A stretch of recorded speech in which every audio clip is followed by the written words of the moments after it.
Usually when we go for the DCB technology, we think about instant restenosis and we think in everyday practice on small vessels. However, with the expansion of new indication, this publication of the Polish active group, which is here, also we are thinking about the large vessels with the de novo lesion on coronary bifurcation, and some people are trying to use this technology for long diffuse disease. And another topic is the high bleeding risk patients, which could be especially important nowadays with the elderly population.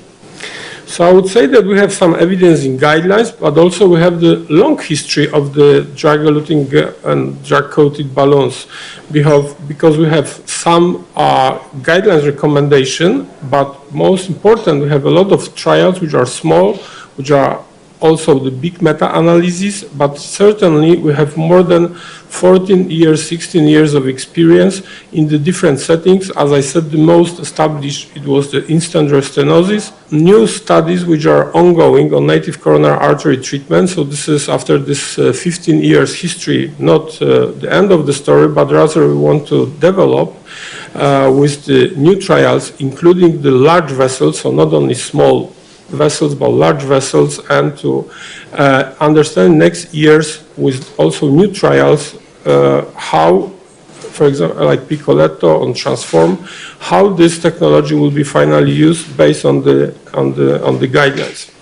When we go for the meta-analysis and we want to see the large de novo lesions, we can look for this meta-analysis, which is the new one, and is showing that it could be some benefits with DCB in comparison to stents.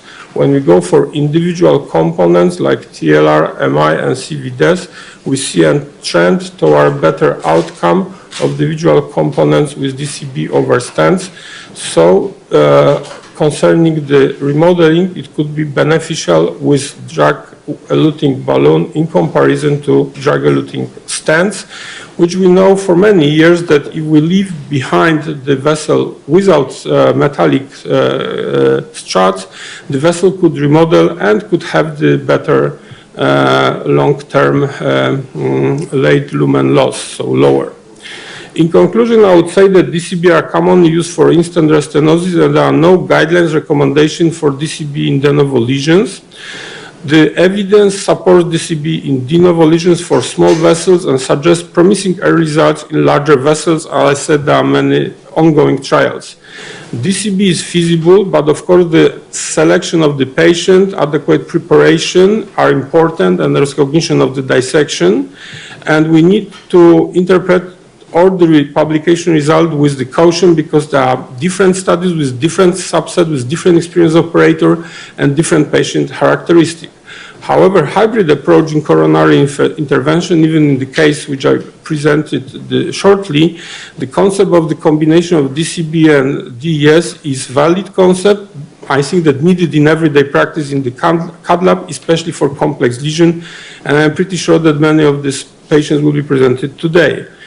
Very important to remember, out of the morphology of the plaque, so let's say this category 1, so the category 2 in our mind, especially for increasing age of the PCI patients, is the risk of bleeding. When we have a patient when we are really afraid to put patient on the dual antiplatelet therapy, as I presented, so you can do only with DCB, and you can easily shorten the period of the dual antiplatelet therapy, especially that many patients are high bleeding risk with atrial fibrillation and they need oral anticoagulation, and this is commonly needed in this nowadays in the CAD lab and in the clinical settings.